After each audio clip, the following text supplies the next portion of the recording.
So it does seem like her team and her is trying to set things up in Japan. So like again, kind of corroborating the news break that basically everything that's going on with Sasha Banks and possibly having a deal with New Japan. I saw Rocky Romero, somebody that we love, getting a lot of credit for working these things out. Oh yeah. Same person who pretty much made Forbidden Door happen or help Forbidden Door from happening when it comes to AEW in New Japan. So Rocky Romero has been killing it. Shout out to that guy. I wouldn't be surprised if he was someone who helped recruit Sasha or Mercedes. He's a great guy. We all know Rocky. Wouldn't be surprised if he was one of the reasons why everything went well. But it never fails though. It never fails when news around Sasha Banks drops, and I get it. She's if not the biggest star, she feels like the biggest female star in the world right now. And I'm pretty sure people can argue that, and we can do that all day with people. But again, I just think the tear she's on, I can't believe WWE wouldn't find a way to make this work. But according to Dave Meltzer, he reported that Sasha Banks was trying to get a salary close to what Becky and Charlotte gets, but was told WWE didn't offer her anything close to it. Sasha tried to warn everyone in the past. I think if anyone who watched the Stone Cold her breaking score sessions months ago, she basically was always hinting that about knowing her worth and not being afraid to stand up for what she believed is her worth. So, I again, if that's the case, then I 100% not only understand Sasha, saying screw that, but it's just like I don't get the mind state of thinking that Sasha is not on their level when it comes to like Charlotte has already mentioned that she's her. If she's Ric Flair of this era, that's her Steamboat. And I'm not trying to say Steamboat has ever been. They don't talk about Steamboat like he's Ric Flair, but again, you wouldn't think of Ric Flair the way you do without Steamboat, without Macho Man, without some of these other guys that he rivaled with. That even if you don't look at them as Ric Flair. So, like, again, you can love Charlotte, but you can't take away from Sasha, in my opinion. Same thing with Becky. You think, she's the man, she's this, she's that. She's been great. I understand heel babyface. Becky is very, very versatile. I don't like the fact that these news stories make you compare these ladies because they're all great. But, again, I just don't see I don't see what Sasha doesn't have that Becky or Charlotte has, in my opinion. But, anyway, also, I just want to talk about this. This is really what kind of got to me about this whole story. It's the reports of them trying to say that Sasha Banks, they don't feel like she'd be able to be on top for the next 5 years, or she's past her peak as a star. People were trying to say that's what WWE.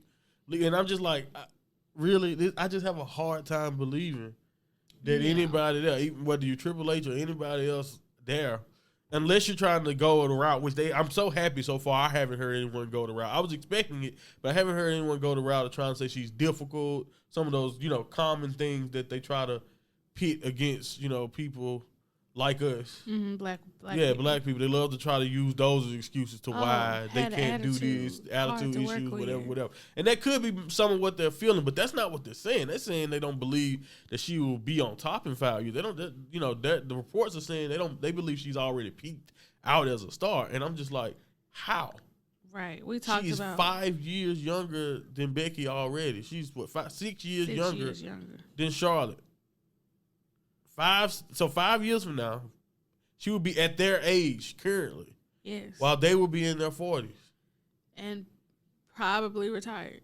Yeah, exactly. Who knows what'll be going on exactly in the next 5 years. So again, if you're trying to tell me, we think we fine because we have Rhea, we have Bianca, and that's gonna be our future, whatever, blah blah blah. All right, then that's whatever. That's fine. You just don't. You're done with. You're out of the business.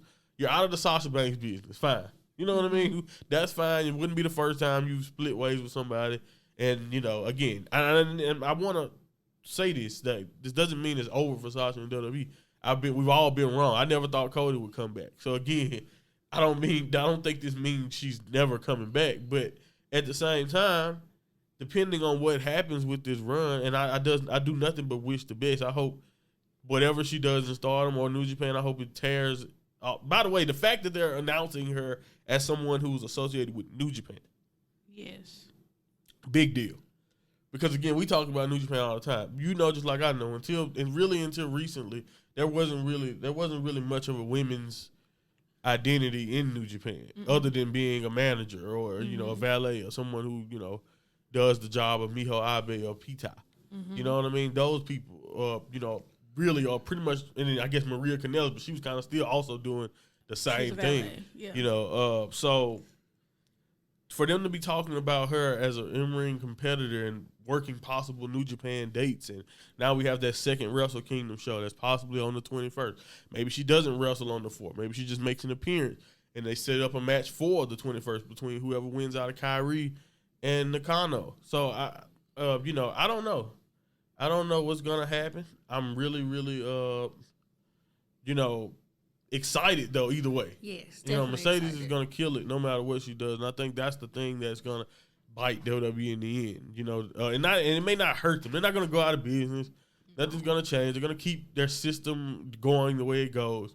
I'm not trying to say that. I'm not trying to say Sasha will never come back or anything, but I am saying that Sasha has crossover superstar potential. And she's a great wrestler who loves wrestling. It's just it doesn't make sense to me why WWE felt like no way we can pay 3 women at that level, and it's just like okay. When we've seen them pay men who show up a lot less, a lot. I mean, more. We know they do. We know they've done that. Exactly. So, but again, like other people was bringing up before you guys start arguing about who deserves more out of Charlotte, Becky, and Sasha. Don't forget that all of them are underpaid by comparison to men. Yep. So, again, I understand that. That's a legit gripe, and, again, this wouldn't be anything new when it comes to what we know about WWE. But, I have a hard time believing that they believe she's peaked as a star. Oh, because I know they don't think social media is important, but she's literally been trending consistently since she walked out. Yep. And